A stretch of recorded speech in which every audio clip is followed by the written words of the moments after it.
Okay, here we go. Here we go. Focus up here, please. Let's take a look at this. Okay, so this is the stuff we talked about. This is stuff we talked about on Wednesday.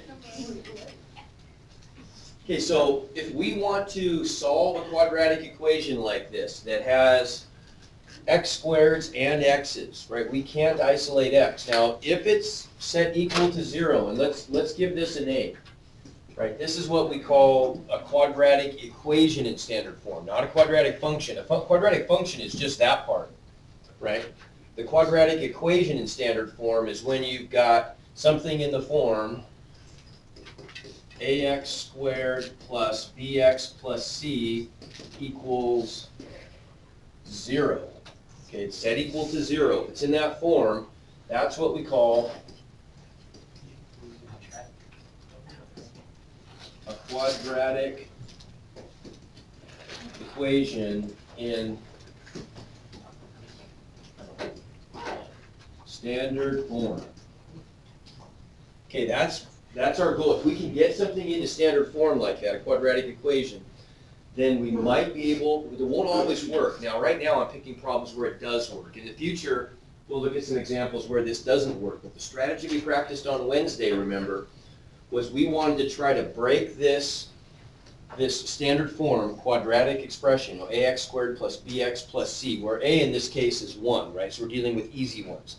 Next step on Monday is what if a is not equal to 1? Then we'll deal with that then. But for now, a is 1. Our goal is, can we break this up into a product of factors that equals 0?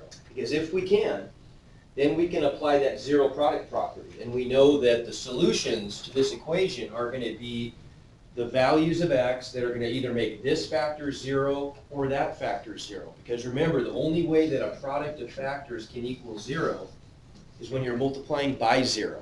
So either this guy has to be 0 or that guy has to be 0, right?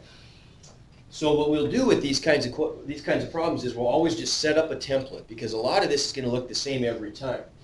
If a is equal to 1, then our template is really easy. If it's going to factor, we know that I'm going to have x's there and there, right? Because if I were to expand this out, when I distribute the x, I'm going to get an x squared plus some number times x, right? Some number is here, so I'm going to get another number times x and a constant. But the x squared term just comes from that first distribution. The only way I can get an x squared there is if that's an x and that's an x, right? The question then is, what are the magic numbers? That's what we've got to figure out, if we can find magic numbers that work. So do we remember our rules? If we think of the magic numbers here, the magic numbers n1, and we'll call them n2, right? So what are the magic numbers? What's the product of the magic numbers have to be? n1 times n2 has to equal what? What's it going to equal? C, which is what? 45. So we know for this expression right here, the product has to be 45. What does the sum have to be? Yeah, it's got to be b, which is negative 14. Okay, so that gives us a lot of, that gives us some information right there. What does that tell us about the signs, first of all? They're both going to be negative. Yeah, if they multiply to a positive, that means they have to be the same sign, right? If they multiply to a negative, one would have to be negative and one positive. But if they're multiplying to a positive, they're the same sign. If they're the same sign and they add to a negative, they both have to be negative, right? So we can do this much right away. Right, we can say, okay, we know it's going to be now x minus something times x minus something, and just what are the numbers? Can you find numbers that multiply to 45 and add 14? Yeah, 95. Yeah, good. So whoops, 9 and 5. So that's how this thing factors, right? Then by the zero product property, all we have to do is just say, okay, the product of left factor times right factor is 0 when the left factor equals 0. What value of x is going to make that factor 0? 9. Or, what about there? 5. Okay, whenever you're solving an equation, it's easy to check. How would I check this result? Plug it in, right? I could plug in, like let's just test 5 for example. If I plug 5 in, I'm going to get 25 plus 45 is what, 70, right? And then what about 5 there? I get negative 14 times 5 is negative 70. So what do you know? It adds to 0. It works, right?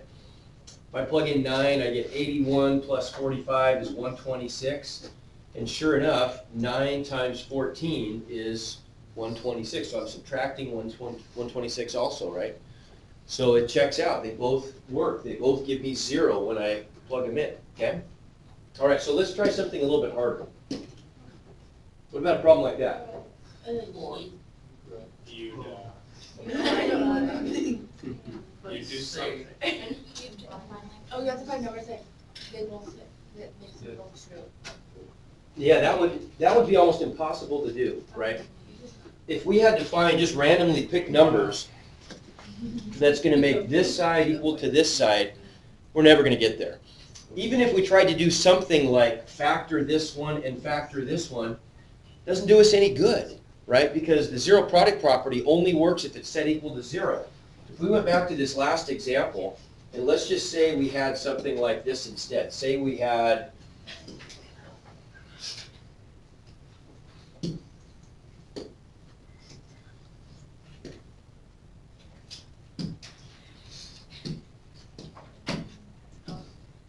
something like this. Say we knew that this equaled 10. It doesn't do us any good, right? Because there's how many different things are there that multiply to 10? An infinite number, right? Maybe pick a better number than 10, something that's more divisible. How about if we pick like 12? Just for now. So we'll even just look at the integer values. That doesn't really help us because this could be a 3 and that could be a 4, right? Or this could be a 4 and that could be a 3. Or that could be a 6 and that could be a 2. Or a negative 6 and a negative 2, right? I mean, it doesn't help us. The only way that this is really helpful is if this function is set equal to 0, because when it's set equal to 0, now we know that has to be 0 or that has to be 0, right? Does that make sense? So when we look at a problem like this one, then what's probably the first thing we got to do? Combine like terms so we can set it equal to what? 0. 0, exactly. So we want to set this equal to 0, but while we're doing that, we want the coefficient of x squared to always end up being positive. So the first thing we'll do is we're going to look at the x squared terms.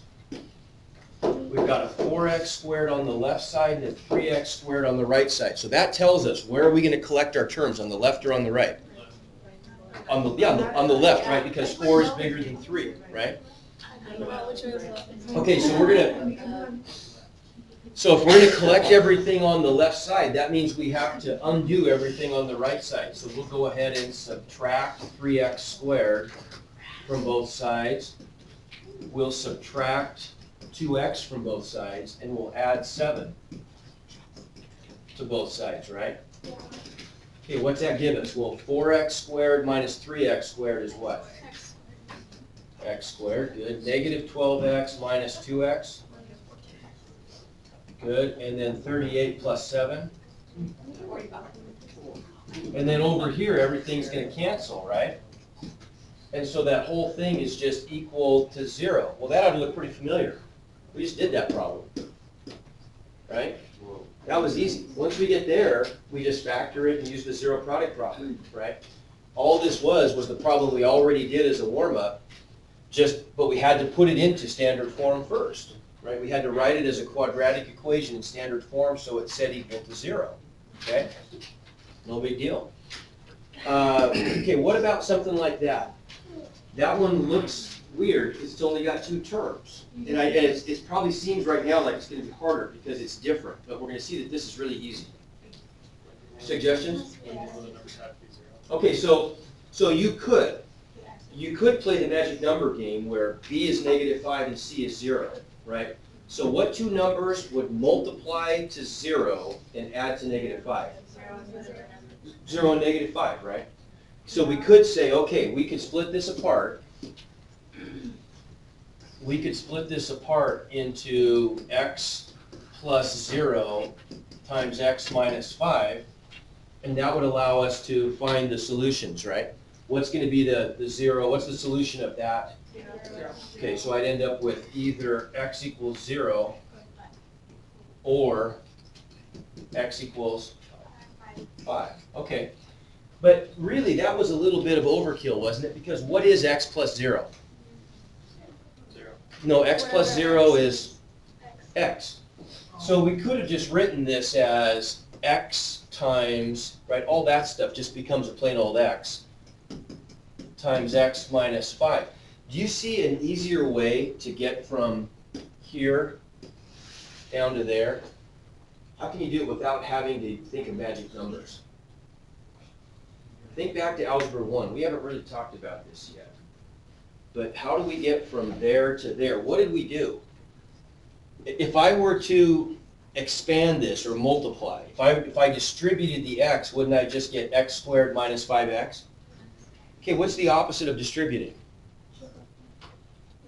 I mean, undistributing, I guess you could call it, but what does that mean? If I want to undistribute something, that's what we call factoring out the greatest common factor, right? We're trying to undistribute the biggest thing that divides into each term, right? So to go from here to here, this is really like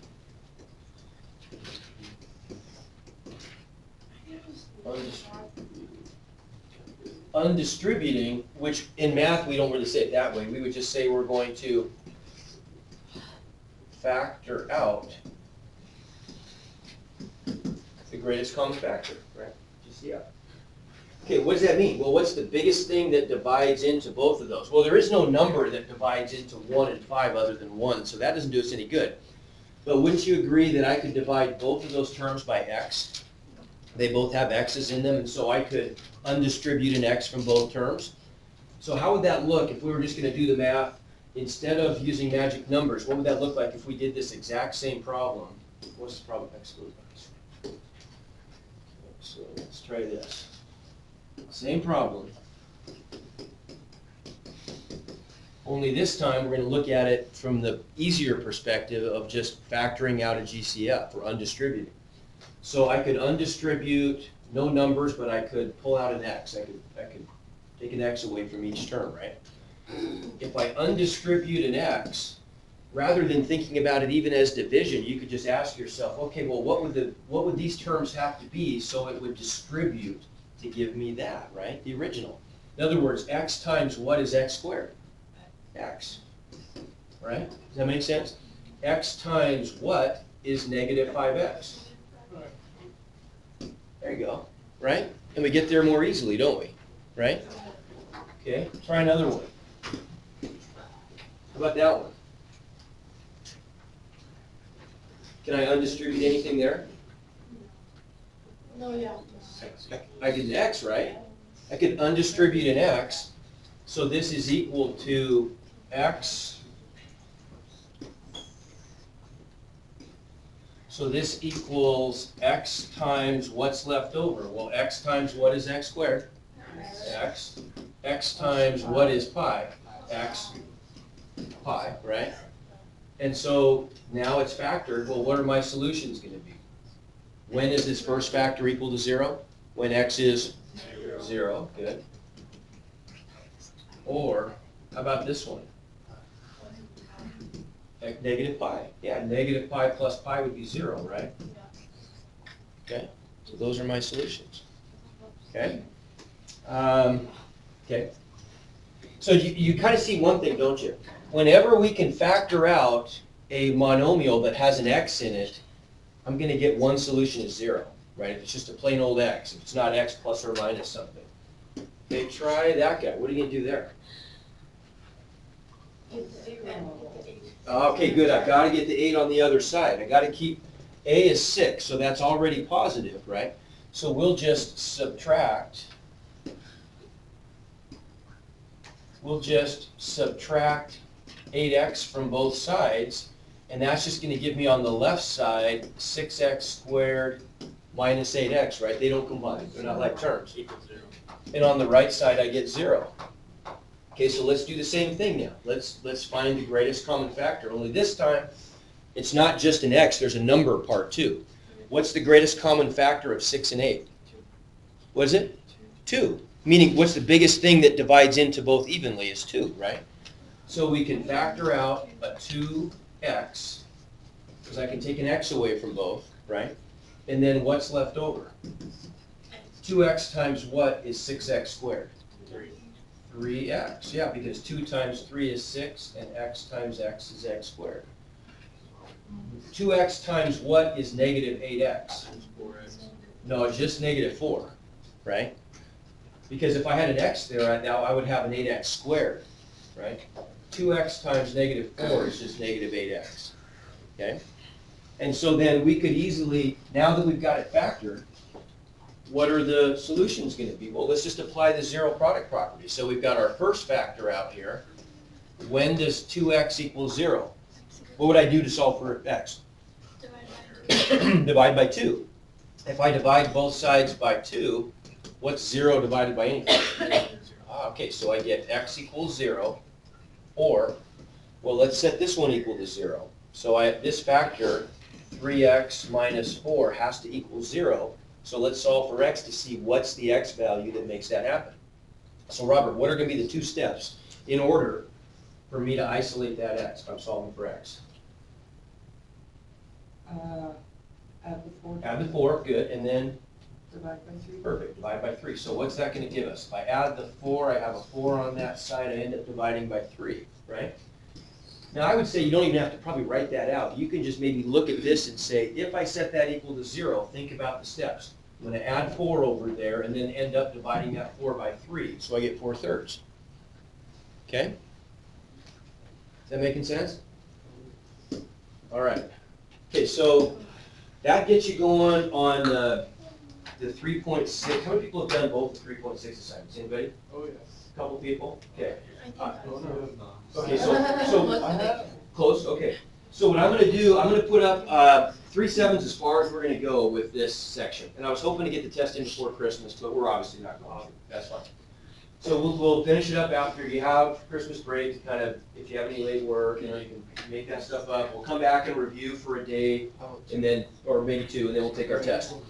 So here's where we're going with this though. Listen. So what we're gonna do on Monday, just so you kind of have an idea. On Monday, we're gonna look at the same kinds of things, only we're gonna look at the case where what could we do if A is not equal to 1. Okay, and then we have to maybe think about factoring in a different way. And do you remember bottoms up? No. Yes. Some do, some don't. So we'll review how to do bottoms up, which is our method for dealing with those harder kinds of factoring problems. Then we're done for this unit. We'll review, take a test, and then we'll come back and look at some more quadratic stuff. Okay, for today though, what I kind of wanted to do